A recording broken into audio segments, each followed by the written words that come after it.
இயேசு உங்களை நேசிக்கிறார். பிரியமானவர்களே, இந்த நாளில் ஆண்டவர் நம்மளோடு பேசும்படிய வேதத்திலிருந்து சில வசனங்களை கூட வாசித்து ஆண்டவர் நம்மளை எச்சரிக்கக்கூடிய, நாம் முன் அறிந்து கொள்ளக்கூடிய சில காரியங்களை நம்மளோடு இடைபடுவாராக. அது யோவேல் தீர்க்கதரிசியின் புஸ்தகம் 2வது அதிகாரம் 1-2 வசனங்கள் இப்படியாக சொல்லுகிறது. சீயோனிலே எக்காலம் ஊதுங்கள், என் பரிசுத்த பர்வதத்திலே எச்சரிப்பின் சத்தமிடுங்கள், தேசத்தின் குடிகள் எல்லாம் தத்தளிக்க கடவர்கள். ஏனெனில் கர்த்தருடைய நாள் வருகிறது, அது சமீபமாய் இருக்கிறது. அது இருளும் அந்தகாரமுமான நாள், அது மப்பும் மந்தாரமுமான நாள். விடியற்கால வெளுப்பும் பர்வதங்களின் மேல் பரவுகிறது போல ஏராளமான பலத்த ஒரு ஜாதி தீவிரமாய் வந்து பரவும். அப்படிப்பட்டதும் முன் ஒரு காலத்திலும் உண்டானதும் இல்லை, இனி தலைமுறை தலைமுறை வருஷங்களிலும் உண்டாவதும் இல்லை. பிரியமானவர்களே, சீயோனிலே எக்காலம் ஊதுங்கள், கர்த்தருடைய பிள்ளைகளே எச்சரிக்கையாயிருங்கள். ஏன்னா வருகிற ஒரு ஆண்டவருடைய வருகை வரப்போகிறது. அவர் வரும் பொழுது ஒரு பயங்கரமான ஒரு காரியம் நடக்க போகிறது. ஒரு பெரிய ஜனம் வந்து விழப்போகிறது, அதில் தப்பிப்பார் ஒருவரும் இல்லை என்று வேதம் சொல்லுகிறது. பிரியமானவர்களே, எச்சரிக்கையாயிருங்கள். ஆண்டவருடைய பிள்ளைகளே எச்சரிக்கையாயிருங்கள். எக்கால சத்தத்துக்கு செவி கொடுங்கள், கடினமான வார்த்தைகளுக்கு கீழ்ப்படிந்திருங்கள், ஆண்டவருடைய வார்த்தைக்கு செவி கொடுங்கள் என்று எச்சரிப்பின் செய்தியாய் ஆண்டவர் நம்மளோடு உரைக்கிறதை பார்க்க முடிகிறது. பிரியமானவர்களே, பரிசுத்த பர்வதத்தில் எச்சரிப்பின் சத்தமிடுங்கள். சர்ச்சில் ஆண்டவருடைய எங்கு சத்தம் கேட்கிற எல்லா இடத்திலும் எச்சரிப்பின் செய்தியை அறிவிங்கள் என்று சொல்லப்படுகிறது. தேசத்தின் குடிகள் தத்தளிக்க கடவர்கள், நடுக்கமும் திகிலும் அவர்களை பிடிக்கக்கூடிய ஒரு காரியம் வரப்போகிறது. நாம் எச்சரிக்கையாய் இருக்கும்படி ஆண்டவர் எக்காலத்தை ஊதுங்கள், ஜனங்களுக்கு ஒரு முன் அறிவிப்பை கொடுங்கள் என்று சொல்லப்படுகிற இந்த காரியத்தில் வேதத்தில் எழுதி வைக்கப்பட்டிருக்கிறது. பிரியமன், ஏனெனில் கர்த்தருடைய நாள் வருகிறது, அது சமீபமாய் இருக்கிறது. ஏனெனில் கர்த்தருடைய நாள் வருகிறது, இயேசு கிறிஸ்து வருகிறார் என்கிற ஒரு சத்தத்தை நாம் கேட்டுக்கொண்டிருக்கிறோம். அவருடைய நாள் வருகிறது, அது சமீபமாய் இருக்கிறது என்று வேதம் சொல்லுகிறது. பிரியமானவர்களே, அது இருளும் அந்தகாரமுமான நாள், அது மப்பும் மந்தாரமுமான நாள். விடியற்கால வெறுப்பு பர்வதங்களின் மேல் பரவுகிறது போல ஏராளமான பலத்த ஒரு ஜாதி தீவிரமாய் வந்து பரவும். ஜனங்களுக்கு விரோதமாய் ஜனங்கள், ராஜ்யத்துக்கு விரோதமாய் ராஜ்யம், தேசங்களுக்கு விரோதமாய் தேசம் பரவும் என்று திடீர்னு ஒரு அதிரடியான ஒரு சூழ்நிலைகளை பரவும்.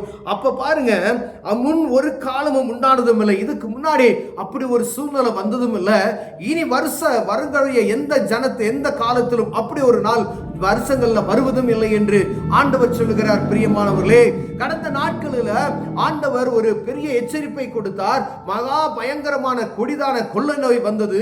அது ஒரு நாளும் பார்த்திராததும் இனிமேல் வந்திராததுமான அந்த நாளை நாம் பார்த்தோம்.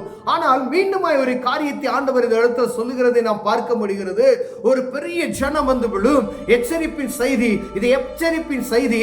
ஜனங்களுக்கு பரிசுத்த ஸ்தலத்துல நீங்கள் ஆண்டவருடைய பிள்ளைகளுக்கு இதை கூறுங்கள் என்று சொல்லப்படுகிறது. பிரியமானவர்களே, அது மப்பும் மந்தாரமுமான நாள், அந்தகார சூழ்நிலை சூழ்கிறது போல ஒரு பெரிய ஜாதி வேறு தேசங்களிலிருந்து அது விழும் என்று சொல்லப்படுகிறது. பிரியமானவர்களே, ஆகையால் தலைமுறை தோறும் எந்த வருஷம் இனிமேல் அது வராது, அப்படிப்பட்டதான ஒரு நாள் வரப்போகிறது என்கிற ஒரு எச்சரிப்பின் செய்தியை கொடுக்கிறது நாம் பார்க்க முடியும். இந்த காரியத்துக்கு தப்பித்துக் கொள்ள வேண்டுமானால் கர்த்தருடைய சமூகத்தில் காத்திருந்து புதுபலன் அடைந்து நாம் அவருக்கு உண்மையுள்ளவர்களாய் நாம் காணப்படுவோமேனால் சில காரியங்களிலிருந்து ஆண்டவர் தப்பித்துக் கொள்வதற்கான வாசலை நமக்கு கொடுப்பார். பிரியமானவர்களே, நாள் எப்படி இருக்கும்? இப்படிதான் வரும். அது ஒரு பயங்கரமான நாள் என்று வேதம் சொல்லுகிறது. அதுக்கு எச்சரிக்கையாயிரு என்று வேதம் நமக்கு தெளிவாய் கற்றுக் கொடுக்கிறது நாம் பார்க்க முடிகிறது. ஆதலால் நீங்கள் இப்பொழுது உபவாசத்தோடும் அழுகையோடும் புலம்பலோடும் உங்கள் முழு இருதயத்தோடும் என்னிடத்தில் திரும்புங்கள் என்று கர்த்தர் சொல்லுகிறார். நீங்கள் உங்கள் வஸ்திரங்களை அல்ல, உங்கள் இருதயங்களை கிழித்துக் கொண்டு உங்கள் தேவனாகிய கர்த்தரிடத்தில் திரும்புங்கள். அவர் இரக்கமும் மன உருக்கமும் நீடிய சாந்தமும் மிகுந்த கிருமையும் உள்ளவர்.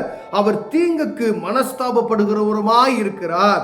ஒருவேளை அவர் திரும்பி மனஸ்தாபப்பட்டு உங்கள் தேவனாய கர்த்தருக்கு போஜன பலியும் பான பலிகளும் செலுத்துறதுக்கு ஆசீர்வாதத்தை தந்தருளுவார். ஒரே ஒரு காரியம், இது தப்பித்துக் கொள்வதற்கு 12வது வசனத்தில் சொல்லப்பட்டிருக்கிறது. ஆதலால் நீங்கள் இப்பொழுதே உபவாசத்தோடும் அழுகையோடும் புலம்பலோடும் உங்கள் முழு இருதயத்தோடும் கர்த்தரிடத்தில் திரும்புங்கள். உங்கள் வஸ்திரங்களை கிழித்துக் கொண்டு அல்ல, உங்கள் இருதயங்களை கிழித்துக் கொண்டு ஆண்டவர் சமூகத்தில் திருப்புங்கள். உங்கள் பொல்லாப்புகளை விட்டு வழி திரும்புங்கள் என்று ஆண்டவர் சொல்லுகிறதை பார்க்க முடிகிறது. பிரியமானவர்களே, காதுள்ளவன் கேட்க கடவன் என்று அநேக இடங்களில் நம்ம ஆண்டவர் சொல்லுகிற சத்தத்தை நாம் கேட்டு இருப்போம். அதே போலதான் இந்த எச்சரிப்பின் செய்தி கடினமாயிருக்கும், கேட்கிறதுக்கு ஒரு ஜோக்குமான ஏதோ ஒரு சாதாரணமாக தோன்றும். ஆனால் தீர்க்கதரிசிகள் மூலமாய் உரைத்த அனைத்து வார்த்தைகளும் நடைபெற கொண்டு இருக்கிறதை நாம் அறிந்திருக்கிறோம். அந்த நிறைவேறும் பொழுதுதான் தீர்க்கதரிசி சொன்ன காரியம் நடந்து கொண்டு இருக்கிறது. எப்பயோ சொன்ன தீர்க்க தரிசனம் இப்ப நடந்து கொண்டு இருக்கிறது. 3000 வருஷத்துக்கு முன்னாடி சொன்ன தீர்க்க தரிசனம், 4000 வருஷம் சொன்னதுக்கு முன்னாடி தீர்க்க தரிசனம் இப்பொழுது 2024 2025 இப்படி நடந்து கொண்டு இருக்கிறதே என்று உணரக்கூடிய ஒரு உணர்வினாவியே அற்றுப்போனவர்களாய் நாம் காணப்படுகிறோம். ஆனா வேதம் சொல்லுகிறது, வரப்போகிறது கிறிஸ்துவின் வருகைக்கு முன்பதாய், அவர் வருகைக்கு முன்பதாய் இப்படிப்பட்டதான ஒரு காரியம் நடக்கும். அவர் வருவதற்கு முன்பு அது சமீபமாய் இருக்கிறது என்று வேதம் சொல்லுகிறது. அதற்கு முன்பதாய் ஒரு காரியம் நடக்க போகிறது. அதிலிருந்து தப்பித்துக் கொள்வதற்கு ஒரே வழி, மனம் திரும்புங்கள், பரலோக ராஜ்யம் சமீபமாய் இருக்கிறது. அவர் வருவதற்கு முன்பதாய் ஒரே ஒரு வழி, உபவாசத்தை நியமிங்கள், பரிசுத்த நாளை நியமிங்கள், எக்காலம் ஊதுங்கள் என்றுதான் சொல்லப்படுகிறது. நீங்கள் உங்கள் வஸ்திரங்களை அல்ல, இருதயத்தை குளித்துக் கொண்டு தேவனிடத்தில் மனம் திரும்புங்கள் என்று. ஒருவேளை ஆண்டவர் பாருங்க மனஸ்தாபப்பட்டு, அவர் இரக்கம் உள்ளவர், மனதுருக்கம் உடையவர், நீடிய சாந்தமுள்ள தேவன். அதனால் நம்ம தேவ சமூகத்தில் போய் அமர்ந்து ஜெபிக்கும் பொழுது அவர் இரக்கத்தை கட்டளையிடுவார். அந்த ஆபத்திலிருந்து நம்மை தப்பித்துக் கொள்வதற்கு, வரக்கூடிய அந்த காரியத்தை தப்பித்துக் கொள்வதற்கு உங்க பிள்ளைகள் நிமித்தம், உங்க ஆண்டவருடைய பிள்ளைகள் நிமித்தமாய் தேசம் பாதுகாக்கப்படும் என்பதற்காக கர்த்தருடைய பிள்ளைகளுக்கு தான் இந்த ஆண்டவர் சொல்லுகிறார். பிரியமானவர்களே, நம் நிமித்தமாய் தேசம் பாதுகாக்கப்படணும், நம் நிமித்தமாய் பல கோடி ஜனங்கள் பாதுகாக்கப்படணும் அப்படின்னு சொன்னா நம்முடைய பாவங்களை அறிக்கை செய்து, நம்முடைய அக்கிரமங்களை ஆண்டவர் சமூகத்தில் அறிக்கையிட்டு மனம் திரும்பி பரிசுத்த நாளை நியமித்து உபவாசத்தோடும் கண்ணீரோடும் தேவ சமூகத்தில் காத்திருந்தோமையானால் ஆண்டவர் ஜனங்களுக்காய் பரிதபித்து இரக்கமுள்ள தேவன் மனம் இறங்கி ஒருவேளை அந்த நாளை வராதபடி தள்ளி போடுவார், அல்ல அது வேறு இடத்துக்கு மாற்றி போட வல்லமையுள்ளவராய் இருக்கிறார். பிரியமானவர்களே, தேசங்கள்ல யுத்தங்கள் நடந்து கொண்டு, யுத்தம் அப்படின்னு சொன்னோம் அப்படி நம்ம சாதாரணமாக நினைத்து கொண்டு இருக்கிறோம். 3 வருஷம் 4 வருஷம் உக்ரைன்ல யுத்தம் நடந்து எத்தனை உயிர்கள் பலியாகி கொண்டு இருக்கிறது. அங்கு இஸ்ரேல்ல பாருங்க எப்படி நடந்து கொண்டு இருக்கிறது. எல்லா இடத்திலையும் ரத்தம் சிந்தி அங்கு ஜனங்கள் உணவுக்கு அலைந்து திரிகிற அனுபவம். சிறு குழந்தைகள் பால் இல்லாதவங்க செத்து மடிகிறாங்க, ஊட்டச்சத்து இல்லைன்றாங்க. ஒரே புழுதி காடு, சுவாச காற்று சுத்தமான இது அல்ல, உணவுக்கு ஒன்று மழை இல்லாத ஒரு சூழ்நிலை. எவ்வளவு அவலமான நிலைகள் உண்டாயிருக்கிறது என்பதை நாம் பார்க்க முடிகிறது. பிரியமானவர்களே, இதெல்லாம் நம்ம செய்தியில கேட்கிறோம், டிவியில பார்க்கிறோம். ஆனா வேதம் சொல்லுகிறது ஒரு நாள் வரப்போகிறது, அது எப்ப சொல்ல முடியாது. ஆண்டவருடைய வருகைக்கு முன்பதாக இதெல்லாம் நடக்கும். அது இனிமேல் வராததுமான, இனிமேல் இதுக்கு முன்னாடி வந்ததுமான அப்படிப்பட்டதான ஒரு காரியம் அல்ல. அதற்கு தப்பித்துக் கொள்ள வேண்டும் என்றால் ஒரே ஒரு காரியம், தீங்குக்கு மனஸ்தாபப்படணும். நம்ம தீங்கை தேவ சமூகத்தில் அறிக்கையிடணும். நம்முடைய எல்லா அக்கிரமத்தை விட்டு மனம் திரும்பி தேவனிடத்தில் உபவாச நாளை நியமித்து உபவாசத்தோடும் கண்ணீரோடும் ஜெபிக்கும் பொழுது மாத்திரமே ஆண்டவர் மனம் இறங்கி அதை தடுத்து போட வல்லமையுள்ளவராய் இருக்கிறார். பிரியமானவர்களே, நமக்கு மாத்திரமல்ல, நம்மை சார்ந்த ஜனங்களும் நம்ம தேசத்தின் மக்களும் பாதுகாக்கப்படணும்னா கர்த்தரை அறிந்து கொண்ட பிள்ளைகள், ஏன்னா அவங்களுக்கு தெரியாது, ஆண்டவரை அறியாத ஜனங்களுக்கு இப்படிலாம் வரும் அப்படின்னு தெரியாது. அது திடீர்னு வரும், அது அந்தகாரமாய் சூழ்ந்து கொள்ளும் அப்படின்னு சொல்லி வேதம் போட்டு இருக்கிறது. ஒரு பெரிய ஜனம் வரும், அது எப்படி விழுகும் தெரியாது அப்படின்னு சொல்லப்படுகிறது. அது ஒரு யுத்தமா இருக்கலாம். எங்கு பார்த்தாலும் யுத்தத்தின் செய்திகளுக்கான அடையாளங்கள் தோன்றிக் கொண்டே இருக்கிறது. பிரியமானவர்களே, நம்ம அங்க நடக்குது இங்க நடக்குது அப்படின்னு சொல்லி நம்ம பார்க்கிறோம். ஆனா நம் தேசம் பாதுகாக்கப்படும்படியாய் ஆண்டவர் நமக்கு ஒரு முன் எச்சரிப்பை கொடுக்கிறார். இந்திய தேசத்தில் இருக்கிற ஒவ்வொரு குடிமகனும் பாதுகாக்கப்படும்படியாய் ஆண்டவருடைய சத்தத்துல செவி கொடுத்து, ஆண்டவரே எங்க தேசம் பாதுகாக்கப்படணும், எங்க தேசம் ஆண்டவரே வேற அருவருப்பான ஆண்டவர் கொண்டு வருகிற இந்த ஆபத்தான காரியத்துக்கு எங்க தேசம் தப்பித்துக் கொள்ளணும், எங்க பாவத்தை அறிக்கை செய்து எங்க தேசத்துக்காக நாங்கள் திறப்பில் இருக்கிறோம் என்று உபவாசத்தோடு கண்ணீரோடு தேவ சமூகத்தில் காத்திருப்போமே, ஆனால் இந்த ஆபத்தில் இருந்து ஆண்டவர் நம்மை தப்பித்துக் கொள்ள வல்லமையுள்ளவராய் இருக்கிறார். பிரியமானவர்களே, அப்பொழுது போஜன பலிகளையும் ஆண்டவருக்கு செலுத்த உங்களுக்கு ஆண்டவர் ஒரு ஆசீர்வாதத்தை கட்டளையிடுவார். அவர் அப்படி உள்ள சர்வ வல்லமையுள்ள தேவன் என்று சொல்லப்படுகிறது. அவர் மனஸ்தாபப்படுகிற தேவன்.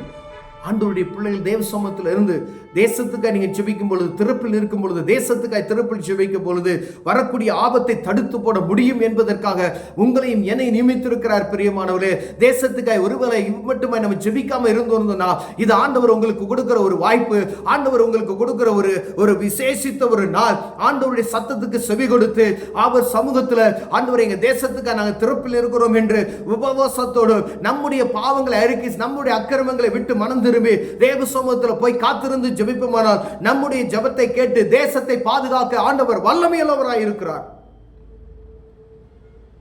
ஒருவேளை நியாய தீர்ப்பு நாள்ல நான் உன்னை தெரிஞ்சு கொண்டேனே மகனே மகளே, ஆனா நீ தேசத்துக்கு நீ ஜெபிக்காம போயிட்டியே, சபைகள்ல ஜெபிக்க வேண்டிய காரியத்தை விட்டு ஏதுக்கோ ஒரு காரியத்தை ஜெபித்துக் கொண்டு இருக்கிறோமே, ஜெப சத்தம் கேட்கிறதா? திறப்பில் நிற்கிறீர்களா? அழிந்து போகிற ஆத்துமாக்களுக்காய் ஜெபித்துக் கொண்டிருக்கிறீர்களா? வரப்போகிற ஒரு ஆபத்து இருக்கும். வேதத்தை வாசித்து உனக்கு தெரியுமே. போதிக்கிற நீ அதை அறிந்து கொண்டு ஜனங்களுக்கு போதிக்காதபடி நீ அசால்ட்டா இருந்தா தேவ சமூகத்தில் கணக்கு ஒப்பிக்க வேண்டிய ஒரு சூழ்நிலை வருமே. நான் எல்லா விதத்திலையும் நல்லா சம்பூர்ணமா இருக்கிறேன், அதெல்லாம் எனக்கு தேவையில்லை, அப்படியே நயவிசரிப்பான காரியத்தை நான் போதித்து விட்டு போவேனானால் கர்த்தர் வரும்பொழுது அவர் முன்பதாய் குற்றமுள்ளவர்களாய் நிற்போம் என்பதை மறந்து போகாதபடிக்கு பரிசுத்த நாளை, உபவாச நாளை நியமிங்கள், எக்காலம் ஊதுங்கள், ஜனங்களுக்கு எச்சரிப்பின் செய்தியை கொடுங்கள். உபவாசத்தோடு எப்பொழுது ஜெபிக்கிறவர்களை காணப்படும்படியாய் அப்படி ஜெபித்தார் ஆண்டவர் பெரிய காரியத்தை செய்ய வல்லமுள்ளவராக இருக்கிறார். கண்களை மூடுவோம், ஜெபம் செய்வோம். அன்பின் தகப்பனே, வரப்போகிற ஆபத்துக்கு தடுத்து நிறுத்துவதற்கு என் தேவன் எங்களுக்கு எச்சரிப்பின் செய்தியை கொடுத்திருக்கிறீங்க. உபவாசத்தோடும் ஆண்டவரே எங்களை இருதயங்களை கிழித்து கொண்டு தேவ சமூகத்தில் ஆண்டவரே கண்ணீரோடு ஜெபிக்கிற ஒரு ஜெபாவியை தாங்க. இந்த தேசத்தை பாதுகாப்பதற்கு நாங்கள் உத்தரவாதிகளாக இருக்கிறோம். இயேசுவின் நாமத்தில் பிதாவே, ஆமென்.